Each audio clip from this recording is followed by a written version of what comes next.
김영철의 그 워싱턴 2박 3일 방문이 밋밋하게 끝난 이후에요.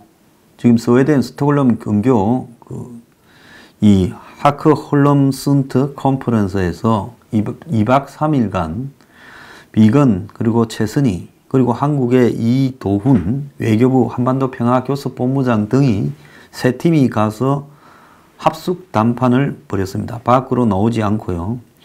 그래서 이제 한국의 이도훈이 이 미북 사이에 설득에 하는 이 중재자 역할을 충분히 했다. 그래서 나오면서 다들 표정이 좋았다. 그래서 내달 말로 예정된 미북 정상회담에서 논의될 북한의 비핵화 조치와 이에 상응한 미국의 조치에 대해 집중적으로 협의를 했다. 그리고 이 첫 만남이었던 만큼 비건과 최선희는 작년 11월 달부터 만나러 다니는데 이번에 처음 만났지요. 탐색전 성격이 강하겠지만은 2차 미북 정상회담에 틀이 마련됐다. 이렇게 이야기를 하면서 합의가 잘 되지 않았느냐. 이런 이야기를 정권이 지금 흘리고 정권의 앞잡이 신문들이 흘리고 있습니다. 자, 스웨덴 정부에서는 신뢰구축, 경제개발, 장기협력 등에 대해 건설적인 회담이었다고 이야기를 하고 미국 측의 핵 동결과 북한 측의 제재 완화 양측이 이 문제를 핵심적으로 논의했고 우리 측은 이 개성공단이나 금강산 관광 이런 부분을 재개하는 것을 넣은 것 아니냐 이야기가 나오고 있습니다. 자, 미국도 FFVD라는 최종 목표에 대한 입장을 재확인하고 북한도 제재 완화를 위한 구체적인 조건이 무엇인지 물었을 거다. 즉 조금 쫄병들끼리 만나서 허심탄회하게 이야기를 했을 거다. 여기서 끝나는 게 아니라 최선희나 비건이 돌아가서 저 나라의 두목들한테 보고를 해서 결정을 받아야 되겠지요. 그런데 이걸로 끝나는 게 아니라 가서 또 보고한 다음에 다시 또 회담을 해야 될 건데 그 장소가 판문점일 가능성도 있다. 이렇게 이야기를 하고 있습니다. 그러면 잘 돼가냐? 잘 돼가는 게 아니라 우리 입장에서는 매우 우려스러운 미국이 핵 동결로 가겠다면 문재인은 비핵화를 하겠다라고 사기를 쳤어요. 그럼 처음부터 비핵화 한다고 해야지 왜 핵 동결을 할 것처럼 실컷 바람 잡다가 이제 와가지고 비핵화는 뒤로 미루고 신뢰가 먼저라고 하고 그러면서 핵 동결로 끝내버린다면 일단 동결로 끝난 핵이 나중에 비핵화가 되겠어요? 그렇다면 어떻게 됩니까? 결국은 문재인은 전 국민을 상대로 사기를 쳤다. 이건 탄핵을 바로 해야 된다고 저는 보고 있습니다. 그것이 국회 통과되든 안 하든 탄핵 발의를 해야 될 사안이라고 저는 생각을 하고 전 국민이 대통령이 국민에게 선서한 국가 안전을 보위한다라는 의무를 저버리고 이 비핵화를 갖다가 안 할 거면서 하는 것처럼 1년 이상을 사기를 치고 더 나아가서 군사 합의를 통해서 이 판문점이나 서해 등을 개방해버린 부분에 대해서 DMZ를 개방해버린 부분에 대해서도 그리고 한국군 전력을 무력화시킨 부분에 대해서도 저는 법적, 형사적 그리고 모든 책임을 져야 된다 생각을 합니다. 자, 그런데 이렇게 쉽게 될까? 여러 가지 가시밭길이 앞으로 많이 남아있다. 이제 비핵화라는 이름을 안 붙여야 되는데 비핵화의 큰 틀에 대해 방향은 잡았다라고 말을 하는데 과연 디테일에서 북한이 미국한테 줄 수 있는 게 뭘까? 미래 핵을 동결한다는데 미래 핵을 동결하려면 북한의 핵 연료나 지금 만들어 놓은 핵 연료, 고농축 우라늄을 다 없애버리고 넘겨주고 또 북한이 핵을 만드는 시설들을 없애는 부분을 할 수 있을 것인가? 그 연장에서 영변 핵시설을 폐기하고 거기에 대해서 사찰이나 검증을 받을 것인가? ICBM을 폐기할 것인가? 미사일 시설을 폐기할 것인가? 이런 것들이 과연 가능한 건가 하는 문제가 나오고 있습니다. 자, 미국은 미북 연락사무소를 개설해주고 종전선언을 열어주는 것인가? 그리고 또 주한미군 감축을 해준다는 말인가? 이런 이야기들, 더 나아가서 대북 제재 완화라고 하면서 북한의 개성공단 금강산을 한국 정부가 미국에 집요하게 이야기하고 있는 부분을 열어주겠다라는 것인가? 이런 것들이 이제 서로가 이야기할 의제라고 보입니다. 자, 스웨덴의 실무 협상이 표면적으로 나쁘지 않지만 막상 실무에 들어가서 북한하고 따질라 그러면 give and take 하는 방법이 세상에서 제일 더러운 데가 북한입니다. 자, 한국은 거의 여기 중간에 여우처럼 앉아가지고 북한 입장을 미국에 설득하려고 쇼를 하고 있을 거라고 보입니다. 자, 북한은 과거에는 미북이 할 일이라 남측이 관여하지 마라 했는데 이제 남측이 저거 편이 확실하니까 똘마니 하나 더 데리고 와서 2대1로 하는 게 나쁠 게 없다고 이 남측을 참가시켰는데 이걸 문 정권은 좋아서 입이 찢어졌습니다. 문재인은 우리는 정상회담 구경꾼이 아니다. 끝까지 잘 되도록 노력해야 국민께서 한마음으로 이렇게 많이 대주시길 바란다. 웃기고 있어요. 당신이나 한마음 하세요. 전혀 한마음 할 생각 없어요. 그런데 뭐라고 하는가 하면 남북 관계를 정치적으로 이용한 과거 프레임에 벗어나 국민의 마음을 하나로 모아야 된다. 지랄로 정말 웃기는 소리 하고 있습니다. 국민께서 지지해 준다면 정부는 그에 상응하는 현실을 만들어내고 평화가 경제가 되는 토대를 기필코 만들어내고 평화가 되면 경제가 되는 게 아니라 부경제가 되겠죠. 경제학의 부경제, 마이너스 경제, 퍼줘야 되는 일만 냅다 남아 있습니다. 네 돈으로 주세요. 양산집 팔아서. 그게 나는 좋다고 생각합니다. 자, 최선희는 협상 잘 됐느냐는 질문에 묵묵부답을 했는데 미국은 1단계 조치로 핵 연료와 핵무기 동결을 요구했을 거다라는 이야기가 나오고 있습니다. 자, 미국은 이미 내심으로 핵 비핵화를 포기한 걸로 보인다고 제가 여러 번 이야기했죠. 그래서 핵 동결하는 방안을 집중적으로 협의했습니다. 그러면 핵 동결이라는 것은 지금 있는 것만 만들고 새로는 더 안 만든다라는 걸 핵 동결이죠. 그래서 흔히 핵 동결은 미래의 핵이라고 이야기를 합니다. 북한이 현재 보유한 것은 과거 현재의 핵이고요. 핵 보유 숫자는요.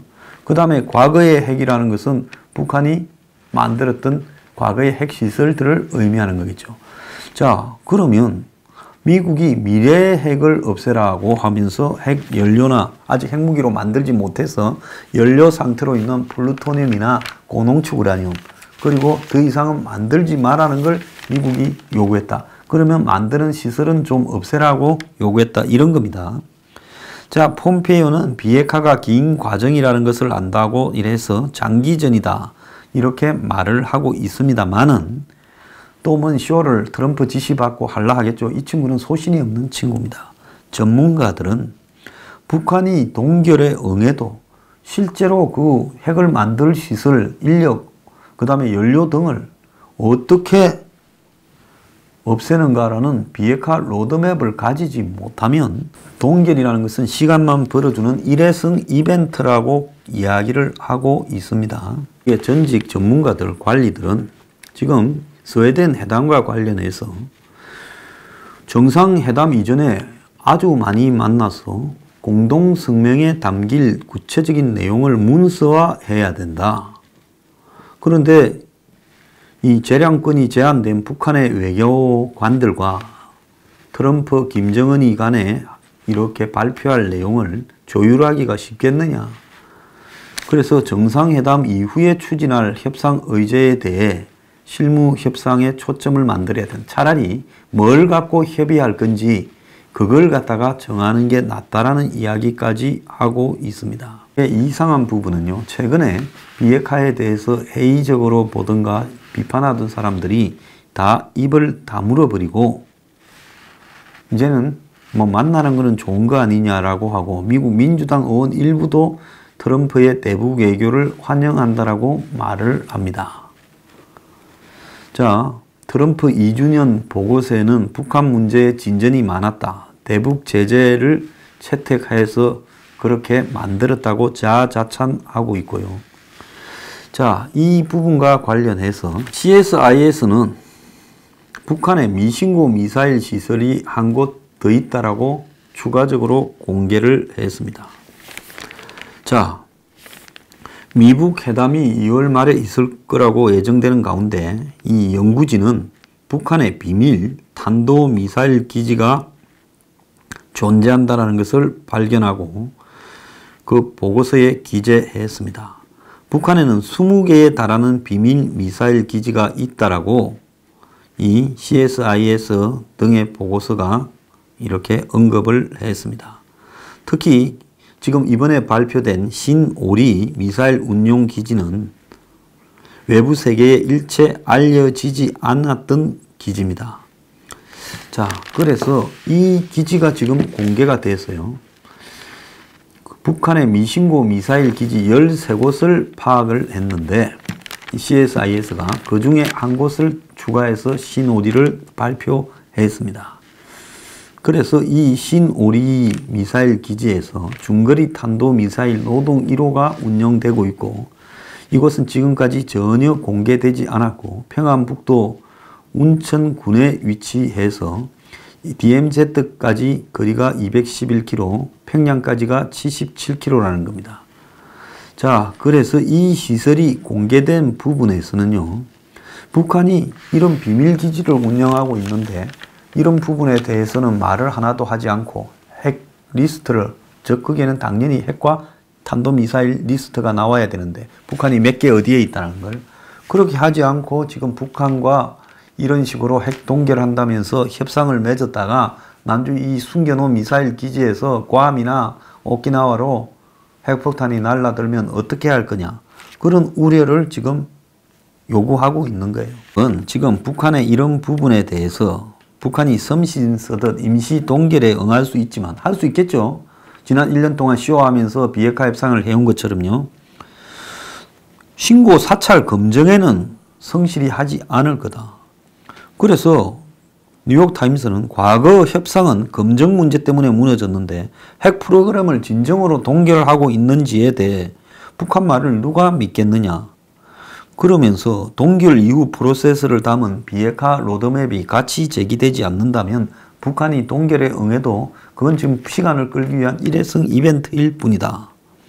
그리고 북한이 선뜻 임시 동결에 응할 가능성도 적다고 이야기를 합니다. 그 대가로 그것보다 훨씬 큰 것을 요구할 거라는 거죠. 북한은 잘 알다시피 살라미 전략, 신고, 사찰, 검증 과정을 잘게 쪼개 제재 완화, 주한미군 철수, 한미동맹 해체, 그리고 종전선언, 평화협정 뭐 이런 걸 다 요구하고 있지 않습니까? 그래서 북한이 지금 노리는 가장 큰 원칙은 가능한 한 시간을 많이 끌어서 핵 보유국으로 인정받는 겁니다. 자, 해리스 대사, 제가 이 사람 요즘 뭐하냐, 미국 대사관이 한국의 상황에 우려하는 한국 국민들 지금 평화 사기 쇼에 대해서 굉장히 많다고 미국에 보고나 제대로 하고 있냐니까 그 다음날 특별 기고문 해가지고 주한미군 분담금 이야기했더만요. 근데 이 사람이 청와대를 찾아가 가지고 방위비 정액을 압박했다라는 기사가 동아일보 탑으로 나왔습니다. 자, 지난 12월 말에 해리스가 청와대를 방문해 한미 방위 분담금 특별협정을 조속하게 타결하자, 분담금을 대내지 않으면 한미 상호 방위 조약을 다른 방식으로 이행하는 방안을 검토할 수 있다. 이 말은 돈 안 내면 지금 한미 상호 방위 조약을 바꾸자라고 이야기를 하는 겁니다. 그러면 주한미군을 줄인다는 말밖에 더 있겠습니까? 돈을 작게 내려면 미군도 줄이자. 참 우려스러운 상황입니다. 한국의 건달도 문제고 미국의 건달도 문제고 한국의 양아치도 문제고 미국의 양아치도 문제입니다. 정말 보통 문제가 아닌 일들이 벌어지고 있습니다.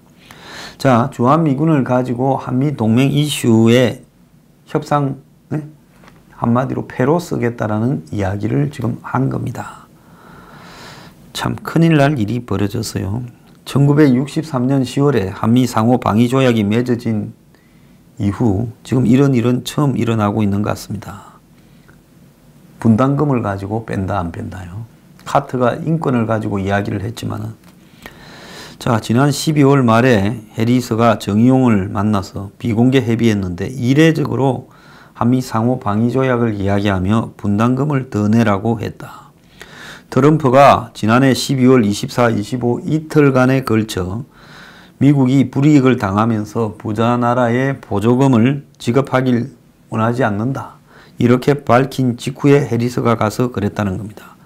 해리스 발언을 확인해 달라는 데 대해 이 주한미 대사관은 비공개 외교 협의에 대해 확인해 줄 수 없다고 말했습니다. 사실이란 말이죠. 한 외교 소식통은 이런 상황에서 북한이 2차 미북 회담을 앞두고 있고 또 ICBM 폐기를 제안하면서 주한미군 감축을 훈련 폐지를 또는 축소를 상응 조치로 요구할 경우 그렇게 진행될 가능성이 매우 높다라는 이야기를 하고 있습니다. 다 제가 했던 말 아닙니까? 결국은 돈 문제 타결 안 되면 미군 빼는 쪽으로 가면서 트럼프는 자국 국민들한테 우리 세금 줄였다. 또 북한에는 너네한테 우리가 줄 수 있는 걸 마련했다. 또 한국에는 돈 더 내든지. 자, 그런데 최근에 이것과 관련해서 모금 활동한다 어쩐다 모금합시다 하는데요. 그것도 계좌도 건 사람도 있는 모양이고 그러지 마세요. 줄 수 있는 방법도 없고 이게 그런 식으로 해결되는 게 아닙니다. 자, 이 부분 가지고 집회가 생기고 어떻고 하면 밖에 나가서 열심히 싸우는데 쓰세요. 그런 활동을 매사를 모금과 연결시켜서 될 수 있는 게 아닙니다. 자, 지금 한국은 9,602억, 미국은 1조 8,017억을 제시했고 한국이 반발하니까 1조 3천억 수준으로 낮아졌는데 한국이 1조를 넘는 게 불가능하다니 고작 3, 4천억 때문에 지금 협상이 깨졌습니다. 강경화는 얼마 전에 국회를 찾아가서 분담금 협의 과정에서 한미 간의 이견이 크다고 국회가 지원해달라고 했다 합니다. 자, 문재인은 미북이 모두 회담 결과에 만족하고 우리가 구경꾼이 아니다라고 하는데 구경꾼이 아닌 거를 그것만 회담하는 것만 보지 말고 이 분담금 문제에서 구경꾼이 아니다라는 걸 좀 보이라 이 말이에요. 지금 일부러 내버려 두고 깨든가 말든가 미군 빼면 좋은 거 아니냐. 북한에 유리하다. 지금 그러고 있는 거 아니에요? 아니면 당신이 입장 발표해서 미국의 요구들을 해주겠다고 발표해요. 지금 심각한 상황이라는 겁니다. 자, 주한미군 감축이 남북 모두 휘저을 트럼프의 협상 카드다. 동아일보가 오늘 한 면에 걸쳐 보도했는데요. 자, 이거 언제부터 이 말했어요? 그렇게 말을 해도 아무도 쳐다도 안 보더니만 이제 와가지고 이제 이런 기사가 나고 있습니다. 자, 작년 말에 해리스가 방문하기 전에 청와대가 내부 격론이 있었다는데 강경화와 정경두는 1조 원 웃도는 수준으로 하자 임종석과 정의용은 지지층 떠난다고 난색을 표명했다는 겁니다. 실화라고 자빠졌네. 너네 지지층은 빨갱이냐? 외통위 의원은 국회 한국이 1조 상한 제시에 미국의 트럼프 협상 엎으라고 했다는 겁니다. 참말로 큰일 났습니다.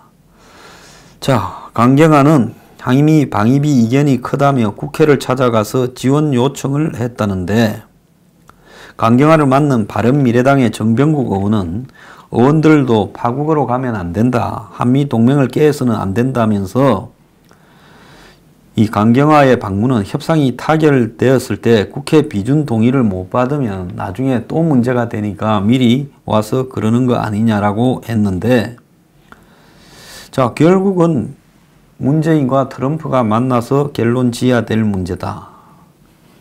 자, 강경화는 이날 폼페이오하고 통화하고 합리적인 타결을 조속히 노력하기로 이렇게 이야기를 했다 합니다. 자, 미국의 트럼프가 문재인 만나서 그거 1조 3천억 노, 1조 1천억 콜 이런 거를 하게 될 거라고 봅니까? 정말로. 자, 청와대는요 12월에 10차 협의에서 마지막 회의에서 미국은 1조 8,017억을 불렀고 그러다가 16억 달러 불렀다가 4억 달러 낮췄대요. 12억 달러로 1조 3,566억으로 낮췄고 한국은 1조 밑으로 이렇게 할라 해서 협상이 결렬됐는데 미국은 액수를 낮추는 대신에 그러면 미국 항공모함이 한국 출동할 때 콜택시 비용을 내라. 이렇게 이야기를 했답니다. 비행기도 한번 뜨면 내라. 그러니까 한국도 그것도 거부했겠죠.